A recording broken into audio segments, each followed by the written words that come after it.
Шымкентте апатты үйде тұратын 20 отбасы баспаналы болды. Тәуелсіздік күніне орай жаңа пәтердің кілті табысталды. Енді олар Шымкент Сити және Тұран шағын аудандарына қоныстанады.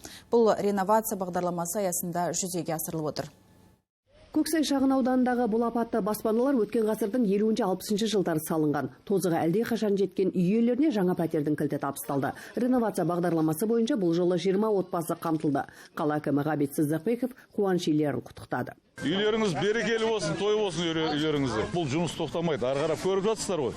Шетінен беріп жатырмыз. Инвесторлар табылғаннан кейін сіздерге де уақыт келеді. Мейрамға қарсы алған кісілерге бәріне қуаныштымыз. Жаңарту тұжырымдамасын іске асыру басталғалы бері бұл ауданнан 103 отбасы көшірілді. Бұдан бұрын 83 семьяға отбасыға кілт берілген болған. Бүгін 20 пәтер.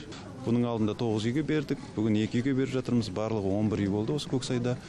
Бұл Көксайда осы 2 этажды үйлерден 23 үй бар. Біз қазір осы Көксайдағы пәтерлерден 50%-ын жаңарт деп айтуға болады этаж үйлердің. Тұрғындар Шымкент Сити және Тұран шағын аудандарындағы апаттандырылған үйлерге көшіріледі. Таза әрлеумен тапсырылған пәтерлердің бөлме саны бұрынғы үйлерге сәйкес келеді және қоныстануға толық дайын. Біздің үйлеріміз шынында да уже 100 жыл болған үй, ескірген, әбден аварийный состояние уже. Сөйтіп үкіметтің бізге жаңа үй береді дегенде қатты қуандық. Даже сенбедік шындығында. Міне үйді біз қазір аралап шықтық, өте керемет ұнады. Біздің о жақтағы үйімізден көлемі жөнінен үлкен. Өте әдемі, терезеден айнадан қарасаң айналаның бәрі керемет, жаңа жер. Қатты көңілімізге қонып тұр. Құдай қаласа осы үй бізге берекелі, қайырлы болсын дейміз.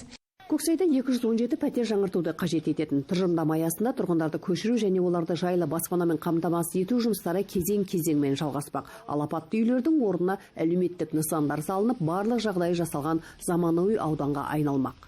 Әсет Үрбекқызы, Нұрғазы Жүніс, Астана Таймс, Шымкент.